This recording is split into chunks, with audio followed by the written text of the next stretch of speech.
Le moins que l'on puisse dire, c'est que les débats sur les questions internationales et stratégiques ne sont pas très nombreux au cours de cette campagne électorale. Peut-être est-ce le nombre de candidats ou le format du débat télévisé où il faut poser des questions et chacun répond, ou peut-être le goût de chacun, ou l'idée que cela ne compte pas beaucoup. Pourtant, de nombreuses questions peuvent se poser. Il s'agit quand même de la place de la France dans le monde et aussi de réagir et d'anticiper les évolutions d'un monde qui est en pleine mutation. Celui qui sera élu le 7 mai sera non seulement le chef des armées, mais également celui qui va décider, qui sera l'architecte de notre diplomatie. Donc malheureusement, peu de débats de politique étrangère et peu de vraies réflexions sur ce que la France peut faire dans ce monde nouveau. Pour l'instant, il y a plutôt un quasi-consensus, ou en tous les cas un large consensus, sur le fait que la France doive augmenter ses dépenses militaires. La plupart des candidats sont d'accord pour dire que la France devrait consacrer 2% de son produit intérieur brut aux dépenses militaires et donc d'augmenter un budget militaire qui déjà n'avait pas subi de coupe, contrairement aux autres, au cours du dernier quinquennat, puisque Jean-Yves Le Drian était parvenu à sanctuariser la loi de programmation militaire, chose d'ailleurs nouvelle puisque dans le passé, les lois de programmation étaient sans cesse réduites. 2%, est-ce qu'il s'agit d'un chiffre symbolique ou est-ce que chacun des candidats a chiffré de façon précise le nombre de matériel qui devrait être acquis, l'ampleur des rénovations qui devraient être faites? On peut penser que le chiffre de 2% est un peu un chiffre symbolique. Il est repris à la fois par le chef d'état-major des armées. Également, c'est une demande des Américains à l'OTAN qui demande aux pays européens de parvenir à ce pourcentage. Il ne s'agit pas de nier l'importance d'un outil militaire performant. Cela d'ailleurs distingue la France des autres pays européens et cela peut servir à sa diplomatie. Une diplomatie qui n'aurait pas de dents armées ne serait pas très efficace, elle ne serait pas très crédible. Après le Brexit, la France sera le seul pays de l'Union européenne qui dispose d'une véritable armée de projection. L'usage de la force n'est pas forcément malvenu.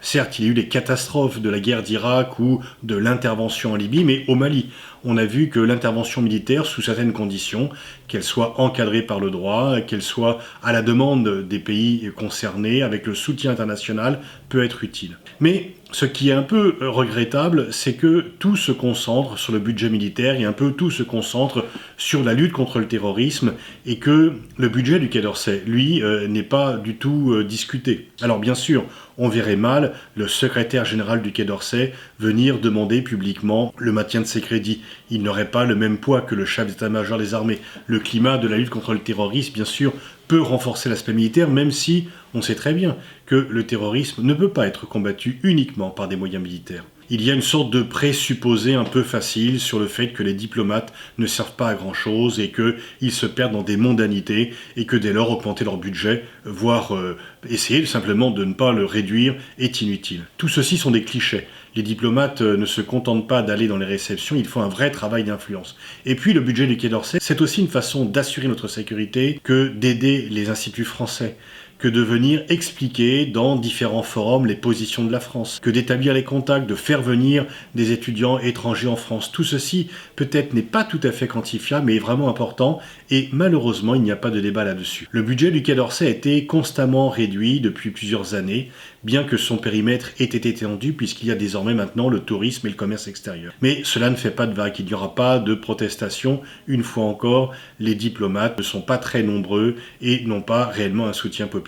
Mais il serait peut-être utile que des responsables politiques soient aussi des hommes d'État et ne fassent pas uniquement des promesses pour ce qui peut être apparemment populaire, comme l'augmentation des dépenses militaires dans un climat de lutte contre le terrorisme, mais aussi un peu de réfléchir à l'influence de la France à long terme. Et donc aussi peut-être de peser pour que le budget du Quai d'Orsay, qui ne représente qu'un peu plus de 1% du budget de la France, soit non plus réduit, mais également augmenté, parce qu'une fois encore, si l'on veut peser sur la scène internationale, il y a bien sûr le hard power, mais il ne faut pas oublier le soft power, la puissance d'influence, celle qui fait la puissance de demain.